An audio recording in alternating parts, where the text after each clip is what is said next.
Hello बच्चों, नमस्ते। E learning class में एक बार फिर आपका बहुत बहुत स्वागत। तो आज की वीडियो में हम आपकी विज्ञान का जो 5वां चैप्टर हमारा चल रहा है, बस उसको कुछ अंतिम भाग उसका बचा है तो उसको पूरा करेंगे।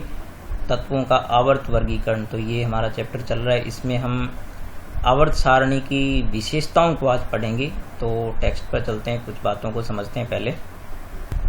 आधुनिक आवर्त सारणी की प्रवृत्ति, तो इस पर कुछ बहुत ही महत्वपूर्ण प्रश्न बनते हैं, तो उनको अपने विचार करेंगे और एक एक चीज़ को समझने की कोशिश करेंगे। तो पहले मैं आपको एक बार आवर्त सारणी, जो हमने आधुनिक आवर्त सारणी का रूप देखा था, उसको पहले एक बार देखते हैं। तो ये पिछले वीडियो में मैंने आपको आधुनिक आवर्त सारणी के बारे में बताया था विस्तार से। तो अब देखते हैं कि इसमें ऊर्ध्वाधर इस प्रकार से कुल 18 स्तंभ होते हैं और 7 आवर्त होते हैं। आवर्त होते हैं क्षैतिज यानी सीधे। तो आप देख सकते हैं कि ये 1 और ये 2, 3, 4, 5, 6 इस प्रकार से ये आवर्त होते हैं जो आपको क्षैतिज दिखाई दे रहे हैं। और सीधे खड़े जो होते हैं इस प्रकार से, तो ये पहला समूह है, ये दूसरा, फिर तीसरा, चौथा, पांचवा, इस प्रकार करके ये यहाँ तक कुल 18 स्तंभ हैं। ठीक है, इसमें समूह है। तो इसमें जो आवर्त सारणी की जब प्रवृत्ति को समझेंगे तो ये जानेंगे कि किस प्रकार से चीज़ें जो है बाएं से दाएं जाने पर बदलती है और किस प्रकार से चीज़ें ऊपर से नीचे आने पर बदलती है। यही हम देखेंगे प्रवृत्ति में, यही चीज़ें हम अध्ययन करेंगे। तो सबसे पहले हम जो है वो समझने की कोशिश करते हैं कि आवर्त सारणी में बाएं से दाएं जाने पर परमाणु के आकार में किस प्रकार से परिवर्तन होता है। सबसे पहले हम जानते हैं कि परमाणु आकार यानी परमाणु का जो आकार है यानी परमाणु त्रिज्या क्या होती है। तो बच्चों आप इसको याद रखिए, परमाणु के केंद्र से संयोजी कोश की दूरी परमाणु त्रिज्या कहलाती है। तो आप जानते हैं कि परमाणु को हम गोल मानते हैं इस प्रकार से। तो जैसे ये परमाणु है तो इसका केंद्र यहाँ, ये जो इसका केंद्र है मध्य में, तो यहाँ से आप देख सकते हैं कि इसके केंद्र से इस संयोजी कोश की जो दूरी है ये वाली, ठीक है, तो ये वाली दूरी उसकी जो परमाणु त्रिज्या कहलाती है, जिसको r से व्यक्त कर सकते हैं।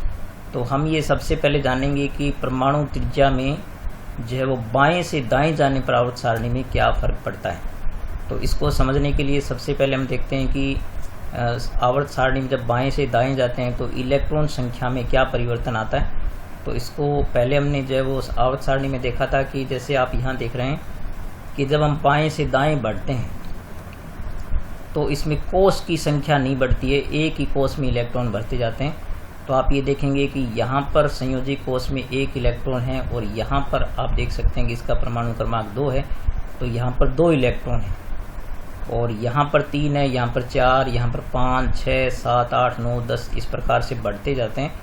तो आप ये देखेंगे कि संयोजी कोष में इलेक्ट्रॉन बढ़ रहे हैं और नाभिक में जो है वो प्रोटॉनों की संख्या बढ़ती जा रही है। तो इस कारण से उनके बीच में जो स्थिर विद्युत आकर्षण बल है वो बहुत बढ़ता जाता है।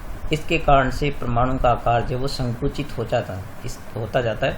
इसका मतलब ये हुआ कि जब हम लिथियम से beryllium, boron, carbon, nitrogen, oxygen यहाँ से जाएंगे तो बाएं से दाएं जाने पर परमाणु त्रिज्या घटती है, क्योंकि नाभिक का जो आकर्षण बल है वो इलेक्ट्रॉनों पर बढ़ता जाता है। इस कारण से परमाणु जो है वो सिकुड़ जाता है, तो उसकी त्रिज्या भी कम होती है। तो आप सबसे पहले ये याद रखना कि आवर्त सारणी में बाएं से दाएं जाने पर परमाणु त्रिज्या कम होती है। ठीक है, ये बात आप याद रखेंगे कि परमाणु त्रिज्या कम होती जाती है। उसका कारण क्या है कि क्योंकि कक्षा में इलेक्ट्रॉन व नाभिक में धनावेश बढ़ता है। जब हम बाएं से दाएं जाते हैं तो हर समूह में आगे बढ़ने पर 1 प्रोटॉन और 1 इलेक्ट्रॉन बढ़ जाता है। इस कारण से उनमें स्थिर विद्युत आकर्षण बल जो बढ़ने के कारण परमाणु का आकार जो है वो सिकुड़ जाता है। तो ये कारण आप याद रखेंगे और ये आप समझ में आ गया होगा आपको कि बाएं से दाएं जाने पर जो परमाणु त्रिज्या कम होती है। तो ये बात आप बहुत अच्छी तरीके से नोट रखें। अब हम देखेंगे कि परमाणु जो है वो के आकार में या त्रिज्या में जो है वो समूह में ऊपर से नीचे आने पर क्या फ़र्क पड़ता है। तो आवर्त सारणी में ऊपर से नीचे आने पर, ठीक है, परमाणु त्रिज्या बढ़ती है। ठीक है, आप ये याद रखें, क्योंकि कोष की संख्या बढ़ जाती है। क्योंकि जब आप पहले आवर्त से दूसरे में आएंगे तो 2 कोष हो जाएंगे, तीसरे में आएंगे तो 3 कोष हो जाएंगे। इस प्रकार से कोष बढ़ने के कारण यानी आप देख सकते हैं जैसे मान लीजिए ये पहला आवर्त है, इसमें एक ही कोष होता है, दूसरे में 2 होते हैं, तीसरे में 3 होते हैं। तो इस प्रकार से कोष लगातार बढ़ने के कारण जो है वो परमाणु का आकार बड़ा होता जाता है। तो ये बातें आप याद रखेंगे। एक बार हम आवर्त सारणी में फिर देख लेते हैं कि ये आपकी आवर्त सारणी, जिसमें बाएं से दाएं जाने पर जो है परमाणु त्रिज्या कम होती है और ऊपर से नीचे आने पर जो है परमाणु त्रिज्या में बढ़ोतरी होती है, यानी परमाणु का आकार बढ़ता जाता है। ठीक है, तो ये परमाणु त्रिज्या की चीज़ें आप याद रखेंगे। अब हम आवर्त सारणी में संयोजकता के व्यवहार को समझेंगे। तो सबसे पहले आप जानिए कि संयोजकता क्या होती है। तो संयोजकता बच्चों, संयोजी कोष जो होता है, यानी किसी भी परमाणु का जो बाह्यतम कोष होता है, तो संयोजी कोष या बाह्यतम कोष में इलेक्ट्रॉन त्यागने, ठीक है, या ग्रहण करने की जो क्षमता होती है उसको हम क्या कहते हैं, संयोजकता कहते हैं किसी परमाणु की। तो आवर्त सारणी में जब बाएं से दाएं जाते हैं तो संयोजकता में किस प्रकार से जो है वो अंतर आता है। तो हम देखते हैं कि सबसे पहला जो समूह होता है उसमें एक इलेक्ट्रॉन त्यागने की क्षमता होती है। ठीक है, तो एक इलेक्ट्रॉन त्यागेगा तो वो धनात्मक संयोजकता बनाता है। तो इस प्रकार से संयोजकता इस प्रकार से बढ़ती जाती है, पहले 1, फिर +2, फिर +3, और इस प्रकार से बाद में जो है वो 4 संयोजकता होती है। आप जानते हैं जैसे लिथियम, बेरिलियम, बोरोन, और फिर कार्बन की 4 संयोजकता होती है जो न धनात्मक होती है न ऋणात्मक होती है, सहसंयोजी बंध बनाता है। इसके बाद जो है वो माइनस में संयोजकता घटती जाती है और फिर लास्ट में जाकर के जो 18वां समूह होता है उसके अंदर जो है संयोजकता 0 हो जाती है, यानी उनकी कोई संयोजकता नहीं होती है। वो नए इलेक्ट्रॉन त्यागते हैं और नए ग्रहण करते हैं। तो आप ये देखेंगे कि जैसे जैसे हम बाएं से दाएं जाते हैं तो इलेक्ट्रॉन त्यागने की जो क्षमता है वो कम होती जाती है और इलेक्ट्रॉन ग्रहण करने की क्षमता है वो बढ़ती जाती है। तो आप ये देखेंगे कि सबसे पहले 1 इलेक्ट्रॉन त्यागता है, फिर 2 त्यागता है, फिर 3 त्यागता है, और फिर 4 आने पर जो नए त्यागता है, नए ग्रहण करता है, यहाँ पर वो सहसंयोजी बंध बनाता है। और फिर देखिए यहाँ पर 3 इलेक्ट्रॉन ग्रहण करता है। तो आप ये देखेंगे कि ये प्लस का मतलब होता है कि इलेक्ट्रॉन त्यागे जा रहे हैं। ठीक है, ये हो गया त्यागना, और माइनस का मतलब हो गया यहाँ पर ग्रहण करना, कि ये इतने इलेक्ट्रॉन क्या हो रहे हैं, ग्रहण कर रहे हैं ये। तो ये आप समझेंगे अच्छी तरह। तो संयोजकता में आप ये देखेंगे पहले धनात्मक संयोजकता में वृद्धि होती है और फिर ऋणात्मक संयोजकता में क्या होती है, कमी आती जाती है, और अंत में जो उत्कृष्ट गैसें होती है उनकी संयोजकता 0 होती है। न वो इलेक्ट्रॉन त्यागते हैं, न ग्रहण कर सकते हैं, उनके जो है संयोजी कोष पूर्ण भरे होते हैं। ठीक है, अब आप जानें कि संयोजक आवर्त सारणी में जो समूह ऊपर से नीचे आते हैं तो संयोजकता में कोई चेंज नहीं आता। ठीक है, कोई परिवर्तन नहीं आता, कोई परिवर्तन नहीं आता। तो इसका कारण ये है कि चूंकि जब आवर्त सारणी में ऊपर से नीचे की ओर आते हैं, जैसे मैं यहाँ पर आपको बताऊं कि जब हम ऊपर से नीचे की तरफ आते हैं समूह में, तो उनका सभी का इलेक्ट्रॉन विन्यास जो है वो संयोजी कोष का समान होता है। तो संयोजी कोष का इलेक्ट्रॉन विन्यास समान होता है। जैसे मैंने आपको पिछली वीडियो में बताया था कि हाइड्रोजन की यदि आप बात करेंगे तो इसका जो है वो 1s1 होता है संयोजी कोष का इलेक्ट्रॉन विन्यास, और इसमें जो है वो 2s1 होता है, और इसमें यहाँ पर जो है वो 3s1 होता है लास्ट में।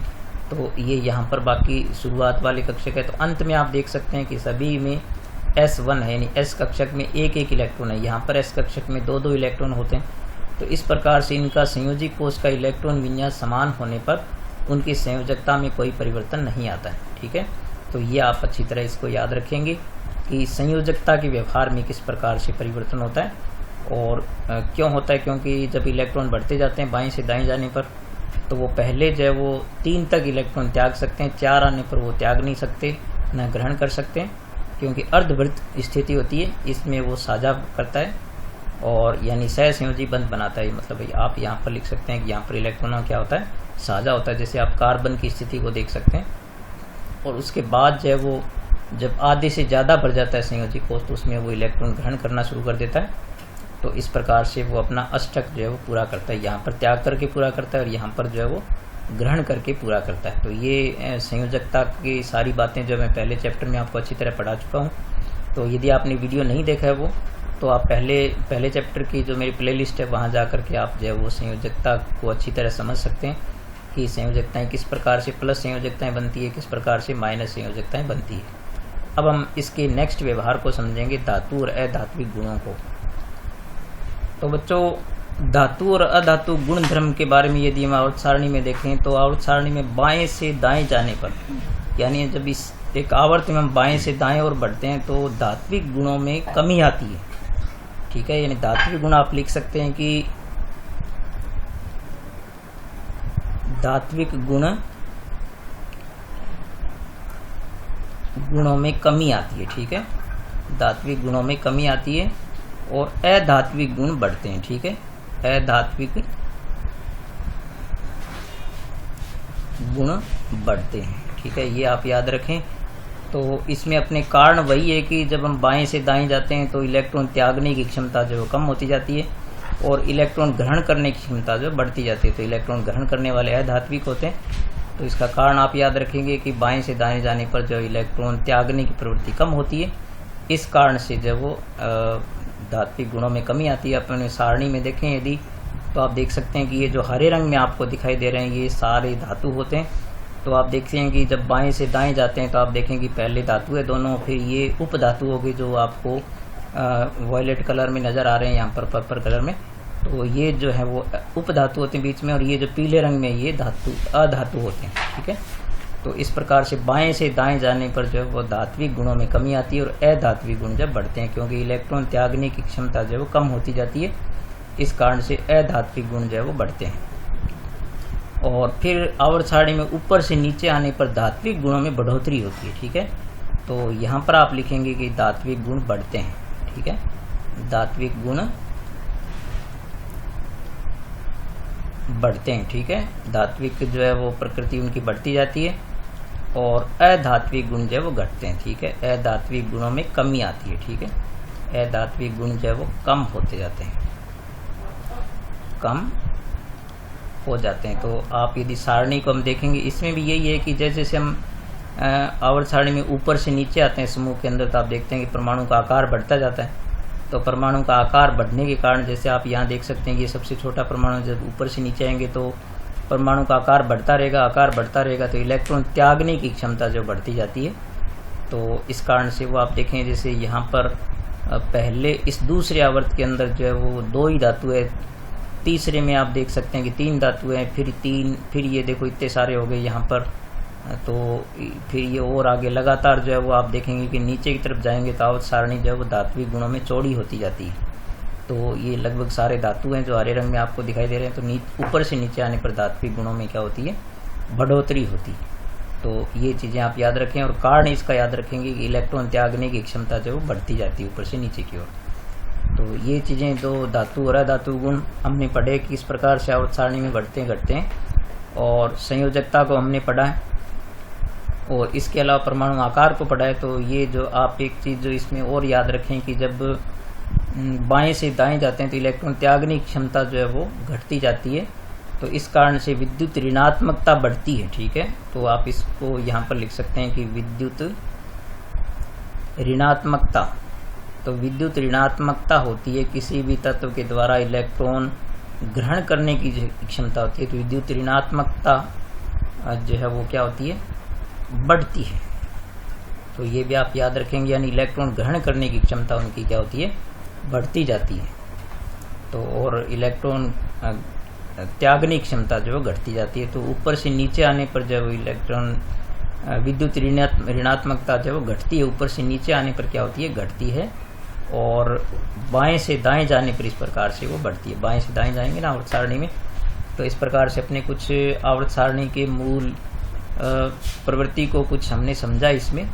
अब हम इन चीज़ों को जो थोड़ा टेक्स्ट में और अध्ययन कर लेते हैं। आधुनिक आवर्त सारणी की प्रवृत्ति ये यहाँ पर जो आप देख रहे हो बिंदु, तो इसमें आप देख सकते हैं कि सबसे पहले संयोजकता। तो संयोजकता को मैंने आपको विस्तार से बताया, हालांकि बुक में यहाँ पर जो है वो ज़्यादा इसके बारे में कुछ नहीं बताया।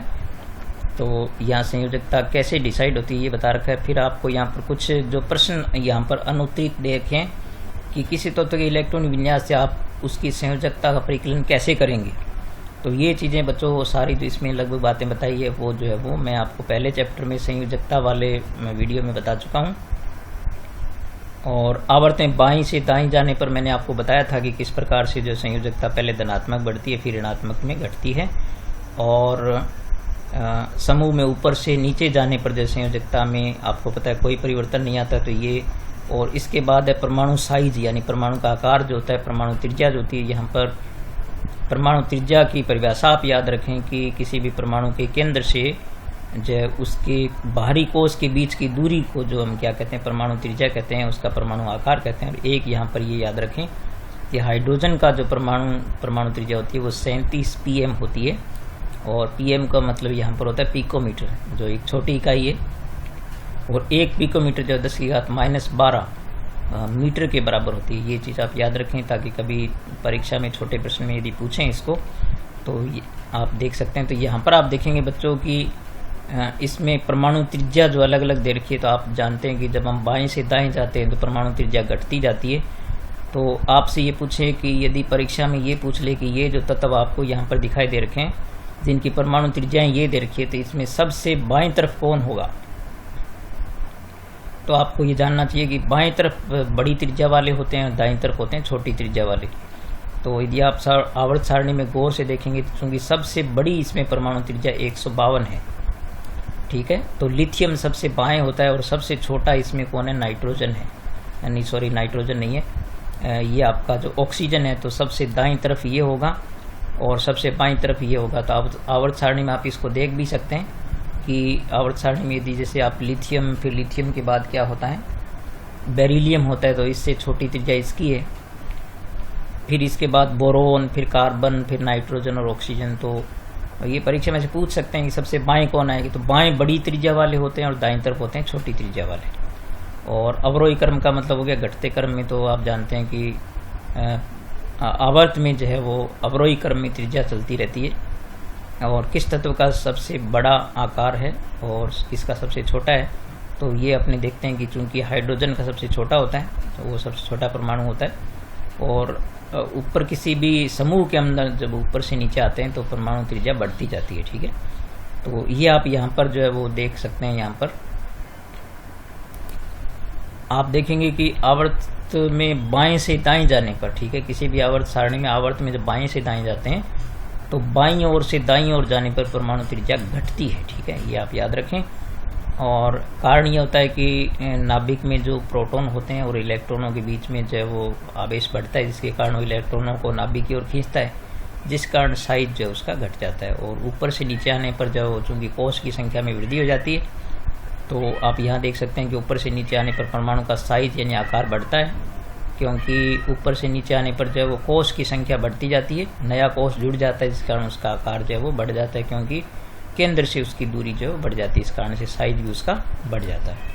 फिर धात्विक है, धात्विक गुणों की बात करें तो बाएं से दाएं जाने पर जो है वो धात्विक गुणों में वृद्धि होती नहीं सॉरी धात्विक गुणों में कमी आती है, धात्विक गुणों में कमी आती है और अधात्विक गुण जो है उसके बढ़ते जाते हैं। तो आप देखेंगे कि सोडियम से जब मैग्नीशियम और इससे आगे बढ़ते हैं तो क्लोरीन तक जाने के बाद जो है वो धातु से जो है वो चीज़ें अधातु में बदल जाती है। और बीच में सिलिकॉन वगैरह आप देख सकते हैं कि ये जो उपधातु होते हैं या अर्ध धातु भी इनको कहते हैं, जिनमें धातु और धातुओं के मिश्रित गुण धर्म होते हैं, ठीक है। दोनों प्रकार के गुण धर्मों का जो है वो ये।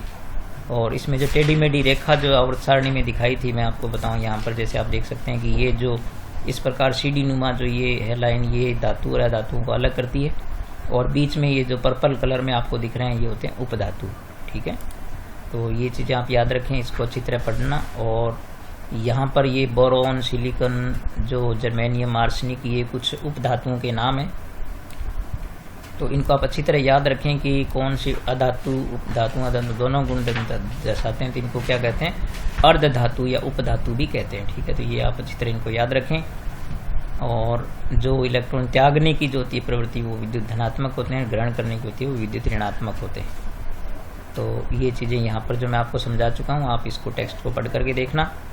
और फिर इसके बाद जो है वो किस प्रकार से धातु गुण घटते हैं बढ़ते हैं, ये सब मैं आपको समझा चुका हूँ। तो ठीक है बच्चों, ये भी बात मैंने आपको बता दी थी कि विद्युत ऋणात्मकता की प्रवृत्ति जो है बाएं से दाएं जाने पर बढ़ती है, ठीक है।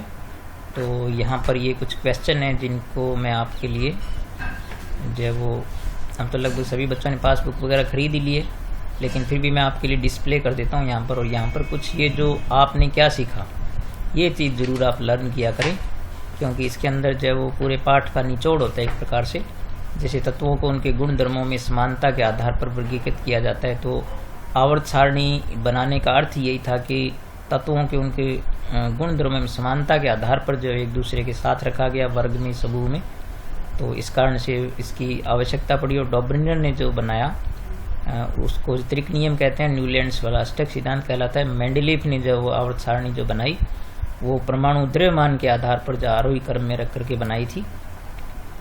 और उसके बाद जो है वो मेंडलीफ ने कुछ खाली स्थानों को के बारे में बताया था कि वो भविष्यवाणी की थी कि कुछ नए तत्व और खोजे जा सकते हैं। इसके अलावा जो है वो कुछ विसंगतियाँ थी इसके अंदर जो हमने गौर से पढ़ी थी उसमें, तो इसके कारण से जब मोजले ने फिर नई आवर्त सारणी बनाई जो उसने आधार रखा था उसका परमाणु क्रमांक यानी परमाणु संख्या जो है वो के आधार पर उसने बनाई। और उसमें 18 स्तंभ और जिनको समूह कहते हैं और 7 इच्छेदित पंक्तियां थी जिनको अपने क्या कहते हैं, आवर्त कहते हैं। तो ये भी पूछ सकते हैं कि स्तंभ क्या होते हैं, आवर्त क्या होते हैं। फिर आवर्त सारणी की जो विशेषताएं हैं उनको अपने जो है वो पढ़ चुके हैं कि परमाणु साइज और तत्व और संयोजकता और संयोजन क्षमता, धात्विक अधात्विक गुण किस प्रकार से सारणी में प्रदर्शित होते हैं।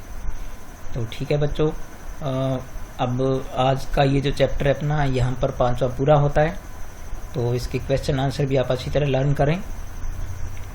तो इस चैप्टर के बच्चों ये जो NCERT के द्वारा जो आंसर जारी किए हैं उनको आप 91 नंबर पेज के कुछ यहाँ पर ये दे रखे हैं। जो चैप्टर के बीच में जो क्वेश्चन थे उनके आंसर यहाँ पर है। तो आप चाहें तो इनको अपनी कॉपी में वीडियो रोक करके नोट कर सकते हैं। और बहुत अच्छे सुंदर छोटे छोटे प्रश्नों के उत्तर दे रखे हैं इसमें और लगभग सभी चीज़ें अपने पढ़ चुके हैं। तो ज़्यादा पढ़ कर सुनाएंगे मैं आपको सुनाऊंगा तो इसमें जो है वो काफ़ी टाइम वेस्ट होगा। इस कारण से आप अपने इस कॉपी में नोट करें और अच्छी तरह इनको लर्न करें क्वेश्चन आंसर को। ये और कुछ प्रश्न जो है वो जो चैप्टर के बीच में चल रहे थे ना वो है, ठीक है। आप इनको वीडियो रोक करके और अपनी कॉपी में नोट कर सकते हैं। अदरवाइज आप अपनी पासबुक वगैरह से या जो टीचर्स आपको बताते हैं वहाँ से आप नोट करें इनको। और वरना यहाँ पर क्या है कि क्वेश्चन के आंसर जो NCERT ने जारी किए हैं बहुत छोटे और अच्छे उत्तर इसमें लिखे गए हैं। तो आप छोटे छोटे प्रश्नों के उत्तर जो है वो आराम से याद कर सकते हैं। ये जो पाठ के अंत वाले प्रश्न जो चल रहे हैं अभी, तो यहाँ तक जो है वो ये सारे 7, 8, 9 और कुल जो है इस पूरा 10 प्रश्नों के उत्तर जो है वो यहाँ पर दिए गए हैं। ठीक है बच्चों, आज का वीडियो लाइक ज़रूर कीजिए, आप लाइक किया करें ज़रूर। और चैनल सब्सक्राइब करें यदि आप पहली बार आएँ और लगातार आप स्टडी करें, ठीक है। और मिलेंगे नेक्स्ट वीडियो में।